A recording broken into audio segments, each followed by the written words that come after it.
Now, you learn to speed read, and it's a very different way of reading. You're not sub-vocalizing. Sub-vocalizing, because the problem with sub-vocalizing, Roger, is you can only ever read at the speed you can talk. Which even for a motor mouth like me is like 250 words a minute.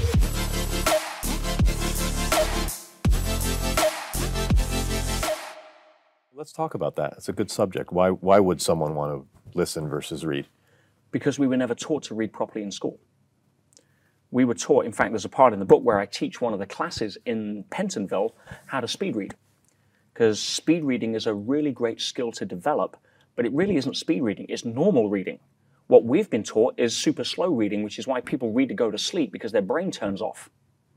Or they read the same paragraph 4 times and still can't tell you what they just read. Because you're engaging the brain in a way that is so dysfunctional. I'll demonstrate. When you go to school and you learn to read out loud. Now, the reason for that is so that the teachers can validate that you're reading, because they can't listen inside of your head. But what that sets up, it sets up a method of us telling ourselves the words, and even if we don't do it out loud, we what's called sub-vocalize. Okay. And so how most people then grow up reading is that they read the words, the eye sees the words, they then translate that into an audible sound in their head by pronouncing the words, saying the words to themselves, and then the meaning comes from the sound, the listening. Now that isn't how we're meant to work. That's not how we're wired. If I was to show you a picture of a scene, let's say in the forest, or The Last Supper, or a Rembrandt, or a Picasso, or a Monet, or something, I was to hold it up for 2 seconds. And then you close your eyes, you could talk for 30 seconds about that picture. Detail. Because the eye is taking so much information so quickly. 80% of the brain's processing power, sensory processing power, is devoted to visual processing. Okay.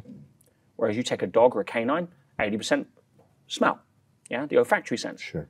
Dogs see in black and white because that's irrelevant colors, irrelevant information visually for a dog. It would confuse it. They smell in color. We don't.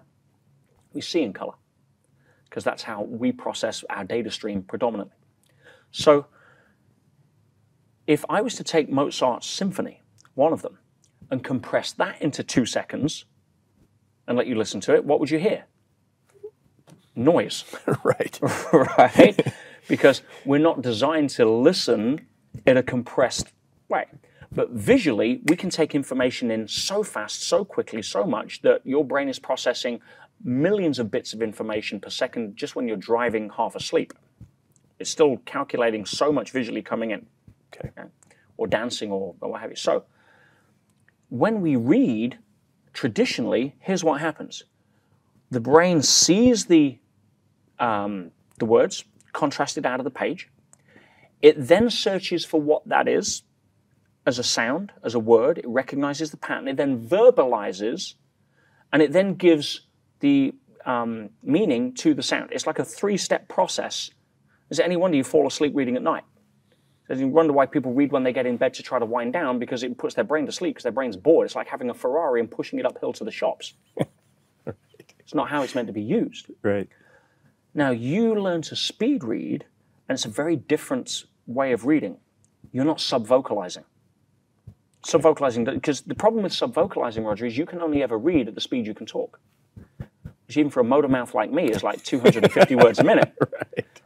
But in 30 days of practicing speed reading for an hour a day, and there is an awkwardness to get over the stop sub-vocalizing because it's an inherent pattern. Just like, try stop, drinking with the same hand at the bar. It just takes pattern. It's just a pattern. So if you learn how to speed read, you should be reading anywhere from 600 to 1,000 words a minute with 80% comprehension and recall. And your brain can do that without breaking a sweat if you know how to engage it. And that's just it's just a skill. And I say to people, if you want to learn 3 skills that'll give you an ROI based upon the time it takes to learn, that'll blow anything away, one of them is speed reading. You learn to speed read and put the time in 30 days. The reason I started teaching speed reading in the prisons, because the teacher kept asking me in education, how come you finish so quickly? Well, it's not because I'm smart, it's because I know how to read. Most people read dysfunctionally. That's why podcasts, the auditory way, it doesn't take a lot of effort. And it's how people read anyway with their ears. People don't read with their eyes anymore. They read with their ears, as I've just demonstrated. So podcasts have become far more popular because it takes effort to read the way we're pushing the Ferrari uphill. Yeah. But if you were to train your brain to speed read, in a month from now, you could be reading at double with more comprehension, and reading becomes enjoyable because the brain's involved. The brain will turn the book into a movie. You're actually feeling the emotion coming out. You're searching for a lot of the meaning that, you get into what is the author trying to communicate. You turn your brain on, and now you start recognizing patterns, not words. You can read lines, sentences, paragraphs at once because the brain can take that information in. It's trained. It's designed for it. And think about it. If I was to draw, and people listening to this, just imagine for me, if I was to draw one line on a piece of paper, what would you see? One line. As a letter. I. I, right? Okay.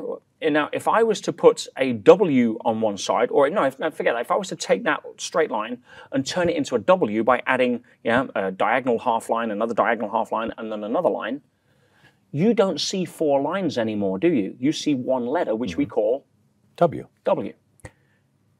Now, if I was to then put an H and a Y on the end of that, you don't see W anymore. What do you see? Why?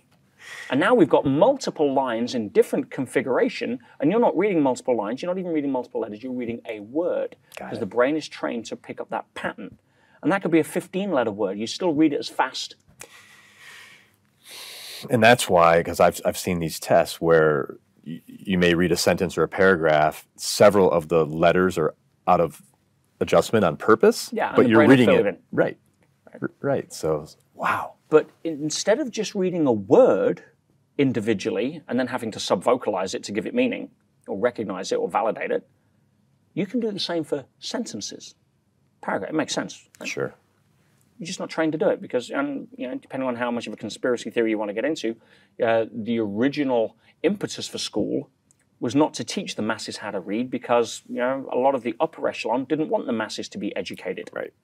So let's teach them a slow way on how to read so they never really learn how to read. But training yourself to speed read will pay you back, for every hour you invest in learning that will pay you back 1,000 hours. The other two, if you're curious, one is one is speed reading, the other is memory training. Okay. Invest in learning how to sharpen your memory. Most people can't remember 20 names in a row. Most people can't remember what they had for breakfast yesterday. The memory is so poor. They have to take copious amounts of notes, and then they read them, sub-vocalize it, right. And then still can't remember them. So train your memory. A good memory can be trained very easily. There's enough courses out there right now. And you spend a month to a point where someone says, oh, what's your phone number? And they reel it off, and you can reel it back to them backwards 3 months from now. That's not having been born with a good memory. That's just the fact you have an untrained memory right now. That's all.